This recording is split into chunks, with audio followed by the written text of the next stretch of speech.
chapter 12. 2 Kings chapters 14 through 20. The fall of the northern kingdom. 12-1. Introduction. The story is told of two young men in a canoe sailing down the river to Niagara Falls. Although the water was placid and calm, they were approaching the area where the water began to pick up speed as it headed for the falls. A man on the shore, sensing the danger, called out, "Young men, ahoy! The rapids are below you."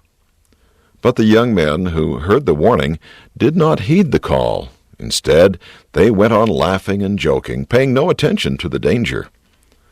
On the shore, the man watching began to run and shouted in desperation, "Ahoy! The rapids are below you!" Still, the young men did not heed his warning.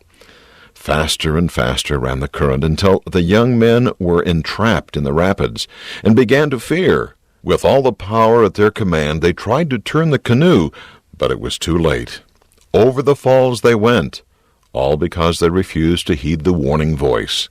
David O. McKay, Gospel Ideals, page 512.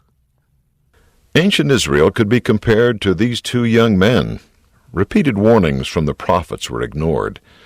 The withholding of blessings failed to check Israel in their mad rush to destruction. In the year 721 B.C., the northern kingdom fell before the vigorous attack of the Assyrian enemy, and its people were taken to a foreign land as captives. Later, some escaped and went into the north countries. They are often referred to as the Lost 10 Tribes, referred to Enrichment D. This chapter will deal with the history of this tragic fall. In previous chapters, it has been shown that the Lord again and again gave clear warning through the prophets, who worked feverishly to bring Israel to her senses. Isaiah, Micah, Joel, Amos, Hosea, and probably many others called again and again to a rebellious Israel. These chapters of the Old Testament answer this question: could God have done more to bring this recalcitrant people back to Him? Instructions to students. 1. Use notes and commentary below to help you as you read and study 2 Kings chapters 14 through 20. 2. Complete points to ponder as directed by your teacher. Individual study students should complete all of this section. Notes and commentary on 2 Kings chapters 14 through 20. 12-2. 2 Kings chapters 14 through 20. The period encompassed by this section of study is roughly 800 B.C. to 721 B.C., a period of 80 years, referred to Enrichment A, where a chronology of the kings is given. 12-3. 2 Kings chapter 14, verses 3 through 11. Was Amaziah a righteous king? 2 Chronicles chapter 25 verse 2 comments that Amaziah's heart was not perfect in what he did. This is a way of saying he was double-minded, an attitude that makes bad the good things that are done. His instability is shown in 1. His failure to eliminate the high places used for worship of false gods. 2. His desire to make war with the help of enemies. And 3. His failure to heed Joash's warning. 12-4. 2 Kings chapter 14, verse 7. Why did Amaziah attack Edom? The kingdom of Judah had controlled Edom and exacted tribute from the kingdom since the days of King David. In the days of King Joram, however, Edom revolted, refer to 2 Kings chapter 8, verse 20. Amaziah raised a large army and again made Edom subordinate to Judah. 12-5. 2 Kings chapter 14, verses 8 through 14. Why did Amaziah want to look King Joash in the face? To look one another in the face is a Hebrew idiom for going to war with one another. Although in the version here, no explanation is given for why Amaziah asked for war. The parallel version in Chronicles explains what occurred. Refer to 2 Chronicles chapter 25, verses 1 through 13. As he was strengthening his army for the war with the Edomites, Amaziah hired 100,000 mercenaries from the northern kingdom of Israel, or Ephraim. A prophet warned him that since Israel was in such disfavor with God, to add these mercenaries to Judah's army would cause Judah to lose the battle. Amaziah sent the men back, and they were greatly angered by the act. While Amaziah went south to battle the Edomites, the mercenaries vented their anger by ravaging several of Judah's towns on the return to the north. When Amaziah learned of their actions, he declared war on Israel. Joash's answer was a contemptuous insult. In his parable, Amaziah and Judah are the thistle, a weed that dries up and blows away in the summer heat. Joash and Israel are the cedar, an allusion to the cedars of Lebanon, giant and majestic trees that grew to over 100 feet in height. Amaziah evidently asked for a royal princess as part of an official state apology. Joash said he would be like a wild beast instead and tromp the thistleweed down. Amaziah took the challenge and was badly beaten. The Chronicles account explains that the loss came because Amaziah had brought back the gods of Edom with him after the victory there, and he had worshipped them. Refer to 2 Chronicles chapter 25, verses 14 through 16, and verse 20. 12-6. 2 Kings chapter 14, verse 22. Elath. Elath was also known as Ezion-Geber. It was an area that had been controlled by Solomon and used as a home port for his Red Sea trading fleet to Ophir and Arabia. Refer to 1 Kings chapter 9, verse 26, and 2 Chronicles chapter 8, verse 17. 12-7. 2 Kings chapter 15, verses 1 and 13. Who were Azariah and Uzziah? They were the same person. It is not clear why the text here uses the two different names. 12-8. 2 Kings chapter 15, verse 5. Why did the Lord smite Uzziah, and what is a several house? A favorite passage of missionaries and teachers is 2 Chronicles chapter 26, verses 16 through 21. They use it to show that it is necessary to have divine authority to act in the ordinances and offices of the church. Uzziah was smitten because he took it upon himself to perform rites reserved only for the priesthood. Uzziah was a fairly good king and, as such, prospered and became strong. But at that point he became lifted up and usurped priesthood authority with disastrous results. A several house gets its name from the word sever. The several house in which Uzziah lived was one severed or separated from society to house lepers, who were separated from society because of their disease. 12-9. 2 Kings chapter 15, verse 11. The Chronicles of the Kings of Israel. This record is not what is now called the books of Chronicles in the present Old Testament.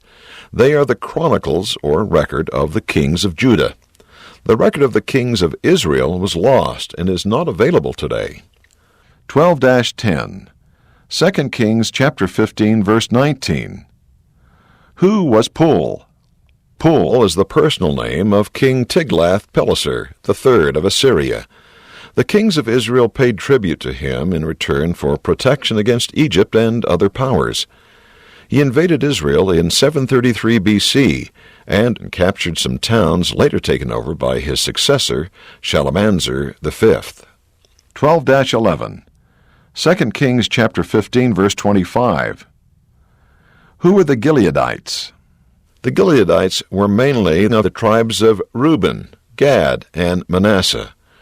Refer to Numbers chapter 26, verses 29 through 30, chapter 27, verse 1, chapter 36, verse 1, Joshua chapter 17, verses 1 and 3, and 1 Chronicles chapter 2, verses 21 and 23, chapter 7, verses 14 through 17.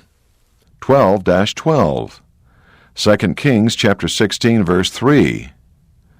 Did Ahaz sacrifice a son to Molech? This verse leaves some doubt about what Ahaz did. Did he kill his son or merely initiate him into the worship of a false god? 2 Chronicles chapter 28 verse 3 supports the idea of an actual human sacrifice, and the commentators generally agree that Ahaz did murder some of his children in this fashion. So far as the fact is concerned, we have here the first instance of an actual Moloch sacrifice among the Israelites, as in one performed by slaying and burning. The offering of his son for Moloch took place, in all probability, during the severe oppression of Ahaz by the Assyrians, and was intended to appease the wrath of the gods, as was done by the king of the Moabites in similar circumstances. 2 Kings chapter 3, verse 27. C. F. Keel and F. Delish, Commentary on the Old Testament, Volume 3, Chapter 1, pages 399 through 400. 12-13, 2 Kings chapter 16, verse 11. Made it against King Ahaz came from Damascus. This phrase means that Urijah had the altar made by the time King Ahaz got back.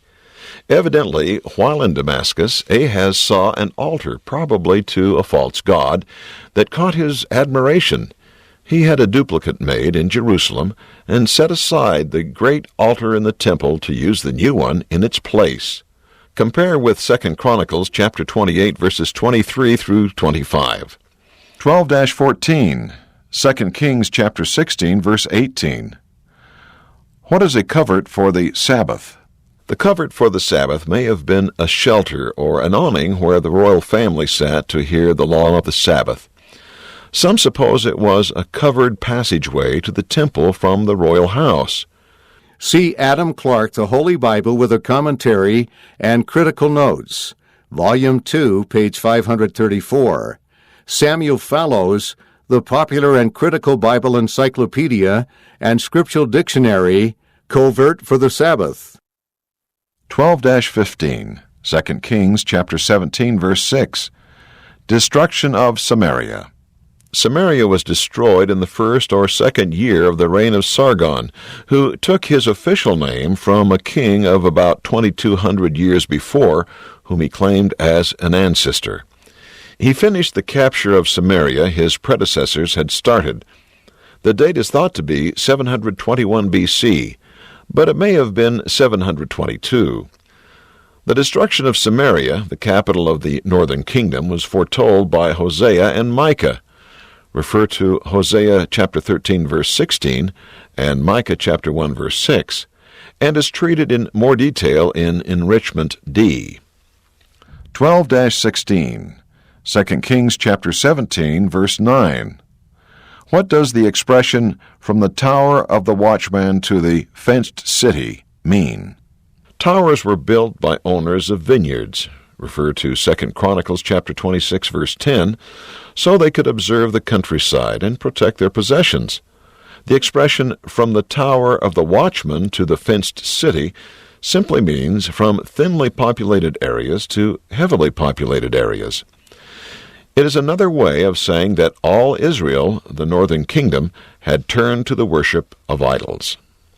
12-17, 2 Kings chapter 17, verse 16. What is meant by the worship of the host of heaven? This is the first time this form of idolatry is mentioned in the northern kingdom. To worship the host of heaven was to worship the sun, moon, and stars, something that Moses had forbidden the people to do. Refer to Deuteronomy chapter 4, verse 19, and chapter 17, verse 3. 12-18, 2 Kings chapter 17, verse 18. What tribes were carried away, and what tribes were left? The statement that there was none left but the tribe of Judah only can be understood correctly only if one realizes that at this time Benjamin, Levi, and all other Israelites who had left the nation of Israel and joined Judah were included under the title of Judah. The 10 tribes carried into captivity at this time were Reuben, Simeon, Issachar, Zebulun, Gad, Dan, Asher, Naphtali, Ephraim, and Manasseh. The 3 remaining tribes were Judah, Benjamin, and Levi. Some of the tribe of Levi were still with Israel, the 10 tribes, however, and some of Ephraim, Manasseh, and other tribes were with Judah, so the division is not as clear as a superficial reading might indicate. 12-19, 2 Kings chapter 17, verses 24 through 41. The beginnings of the Samaritans. Sometime after the 10 tribes of Israel were taken into captivity, Assyria moved some of its own people into the area formerly occupied by the Israelites. When the new residents failed to prosper, the king of Assyria sent an Israelite priest to the area to instruct the people in the worship of Jehovah, though it was liberally mixed with the paganism of Assyria, verses 28 and 29. Living as they did in Samaria and its environs, these new occupants of the land became known as Samaritans, eventually intermarriage of the Assyrian settlers with those stragglers who had survived the captivity, not all Israelites were removed, caused the Samaritans to claim Israelite covenant blessings. The Jews of later years refused to accept this claim because of the Samaritans' Gentile blood and pagan religious tendencies. This refusal led to the increasing hostility between the Jews and the Samaritans that was evident in the time of Jesus. Refer to notes and commentary on Ezra chapters 4 and 5. The Jews simply refused to associate with their Samaritan neighbors. Refer to John chapter 4, verse 9. 12-20, 2 Kings chapter 18, verse 4. Why did Hezekiah destroy the brazen serpent? During their 40-year journey in the desert, the ancient Israelites often murmured against God and his prophet, Moses. The Lord sent among the people fiery serpents that threatened great destruction as a punishment. As a means of physical salvation and as a type of the spiritual salvation to be wrought by Jesus Christ, refer to John chapter 3 verses 14 and 15, 2 Nephi chapter 25 verse 20, and Helaman chapter 8 verses 13 through 15. Moses made a serpent of brass, placed it on a pole, and taught his people that if they would gaze upon the serpent when they were bitten, physical healing would follow. Refer to Numbers chapter 21 verses 4 through 9. The brass serpent was preserved in Israel and in time became an object of adoration and was worshipped by the Israelites much as they worshipped idols. In his zeal to eradicate all forms of idolatry in Judah, King Hezekiah had the brazen serpent destroyed along with the idols. The word Nehushtan comes from the Hebrew and means an object made of brass. The implication may be that Hezekiah was speaking contemptuously of the object being worshipped, saying it was merely a thing of brass and nothing more. 12-21, 2 Kings chapter 18, verse 13. What is known about Sennacherib, king of Assyria? The account in 2 Kings chapter 18, verse 13 through chapter 19, verse 37 is very similar to the account in Isaiah chapters 36 and 37. Sennacherib was the son of Sargon II and had numerous conquests to his credit. Clay tablets recording his various campaigns have been preserved and deciphered. The portion of one tablet that relates to the partial conquest of Judah reads as follows. As for Hezekiah the Jew, who did not submit to my yoke, 46 of his strong, walled cities, as well as the small cities in their neighborhood, which were without number, by constructing a rampart out of trampled earth, and by bringing up battering rams, by the attack of infantry, by tunnels, breaches, and the use of axes, I besieged and took those cities. 200,150 people, great and small, male and female, horses, mules, asses, camels, cattle, and sheep without number, I brought away from them and counted as spoil. Himself like a caged bird I shut in Jerusalem, his royal city. Earthworks I threw up against him, the one coming out of the city gate. I turned back to his misery. Harper's Bible Dictionary, see Sennacherib. Sennacherib's account squares very well with the accounts given in 2 Kings chapter 18 verses 13 through chapter 19 verse 37 and Isaiah chapters 36 and 37. 12-22, 2 Kings chapter 18 verse 14. How important was Lachish? Lachish was a fortified city in the land of Judah that guarded the main highway to Jerusalem from the south. By destroying Lachish, the Assyrians would deprive Judah of any support from Egypt, as well as depriving them of one of their strongest fortifications. Refer to 2 Chronicles chapter 32, verse 9. 12-23, 2 Kings chapter 18, verse 17. Who were Tartan, Rabsaris, and Rabshakeh? The King James Version of the Bible treats these as personal names, but scholars now think that they were the titles of Assyrian officials appointed by Sennacherib to conclude terms for the surrender of Jerusalem. The Interpreter's Dictionary, the Bible, Volume 3, page 293. 12-24, 2 Kings chapter 18, verse 17. What were the conduit of the upper pool and the highway of the fuller's field? A fuller was one who cleaned, pressed, bleached, and dyed cloth for a living. Since this work required a great deal of water, the fuller's field, or place of work, was always near a pool or spring of water. The spring of Gihon was a natural water source in the Kidron Valley.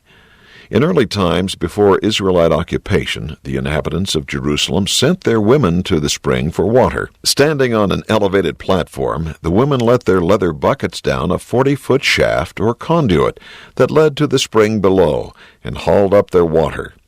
Some think this was the conduit of the upper pool. Located nearby was the fuller's field. Refer to Miller and Miller, Harper's Bible Dictionary, see Gihon. Remains of a large man-made pool west of the city have been found, however, and some scholars think that may have been the location. 12-25, 2 Kings chapter 18, verse 26. Why did the Jewish leaders want to speak in the Syrian language? The Jews were under siege with a large population shut up in Jerusalem. The Jewish leaders did not want their people to hear the Assyrian conditions for fear that the people would panic and give in to their demands. Rabshakeh ignored their request and only cried louder. Refer to 2 Kings chapter 18, verse 28.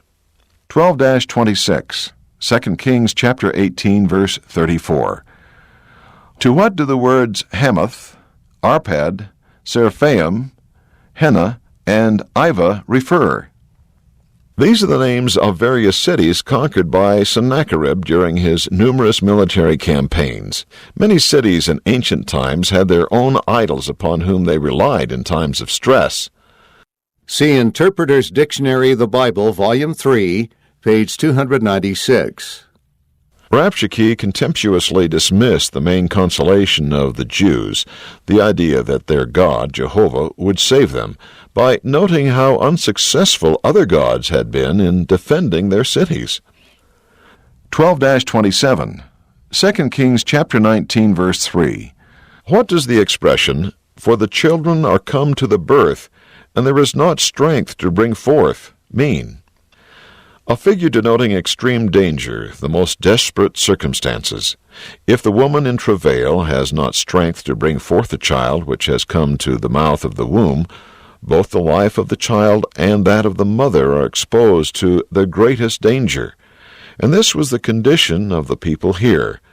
Refer to the similar figure in Hosea chapter 13, verse 13. Keel and DeLeach Commentary, Volume 1, Chapter 3, page 442. 12-28, 2 Kings chapter 19. Hezekiah prayed for deliverance, and Isaiah brought the Lord's answer. In these verses and the parallel account in Isaiah chapter 37 is found one of the most remarkable stories in scriptural history. The Assyrian army, with all its might and power, encircled Jerusalem. The northern kingdom had already fallen. All of Judah except Jerusalem itself was in Assyrian hands. There was no cause to hope that they could successfully resist. No cause but one. Hezekiah had been a righteous king. Refer to 2 Kings chapter 18, verses 4 through 6. And now he trusted in God again. In deep and pleading prayer, he asked him for the solution. The Lord answered through his servant Isaiah. although the answer must have tested the faith of Hezekiah. While Assyrian campfires could be seen on all sides, Isaiah promised that not even an arrow would be shot against Jerusalem, for the Lord himself would defend the city. Refer to 2 Kings chapter 19, verses 32 through 34. That very night, Isaiah's promise was fulfilled. Some mysterious plague struck the Assyrian camp, and in the morning 185,000 Assyrians lay dead. Assyria's remnant left the scene like a dog with its tail tucked between its legs. Refer to verses 35 and 36. Judah could say, as did Elisha, "They that be with us are more than they that be with them." 2 Kings chapter 6, verse 16. 12-29. 2 Kings chapter 19, verse 15. Does God dwell between the cherubims? This imagery is taken from the Ark of the Covenant. Refer to Exodus chapter 25, verse 22. 12-30. 2 Kings chapter 19, verses 22 through 28. The Lord addressed Assyria through Isaiah. Though Assyria had taken credit for all she had done, the Lord set the record straight. Assyria was but a tool in his hands. Since she was only a tool, he still controlled her, and she was at his mercy. 12-31. 2 Kings chapter 19, verse 35. The Joseph Smith translation corrects this verse to read that they who were left arose to find that those smitten had died. 12-32. 2 Kings chapter 20, verses 5 and 6. Is there a time appointed to die? President Spencer W. Kimball explained, just as Ecclesiastes chapter 3, verse 2 says, "I am confident that there is a time to die, but I believe also that many people die before their time because they are careless, abuse their bodies, take unnecessary chances, or expose themselves to hazards, accidents, and sickness." Of the antediluvians we read, "Hast thou marked the old way which wicked men have trodden, which were cut down out of time, whose foundation was overflown with a flood?" Job chapter 22, verses 15 and 16. In Ecclesiastes chapter 7, verse 17, we find this statement, "Be not overmuch wicked, neither be thou foolish. Why shouldest thou die before thy time?" I believe we may die prematurely, but seldom exceed our time very much. One exception was Hezekiah, 25-year-old king of Judah, who was far more godly than his successors or predecessors. In those days was Hezekiah sick unto death, and the prophet Isaiah came to him, and said unto him, Thus saith the Lord, Set thine house in order, for thou shalt die, and not live. Hezekiah, loving life as we do, turned his face to the wall, and wept bitterly, saying, Remember now how I have walked before thee in truth, and with a perfect heart, and have done that which is good in thy sight. The Lord yielded unto his prayers. I have heard thy prayer. I have seen thy tears. Behold, I will heal thee. And I will add unto thy days 15 years, and I will deliver thee and this city out of the hand of the king of Assyria. 2 Kings chapter 20, verse 1, verse 3, and verses 5 and 6. A modern illustration of this exceptional extension of life took place in November 1881. My uncle David Patton Kimball left his home in Arizona on a trip across the Salt River Desert. He had fixed up his books and settled accounts, and had told his wife of a premonition that he would not return. He was lost on the desert for 2 days and 3 nights, suffering untold agonies of thirst and pain. He passed into the spirit world and described later, in a letter of January 8, 1882, to his sister, what happened there. He had seen his parents. My father told me I could remain there if I chose to do so, but I pled with him that I might stay with my family long enough to make them comfortable, to repent of my sins, and more fully prepare myself for the change. Had it not been for this, I never should have returned home, except as a corpse. Father finally told me I could remain 2 years, and to do all the good I could during that time, after which he would come for me. he mentioned 4 others that he would come for also. 2 years to the day from that experience on the desert, he died easily and apparently without pain. Shortly before he died, he looked up and called, "Father, Father." Within approximately a year of his death, the other 4 men named were also dead. Faith precedes the miracle. Refer also to Doctrine and Covenants, section 42, verse 48. 12-33, 2 Kings chapter 20, verse 11. What is the dial of Ahaz? Ahaz was the father of King Hezekiah.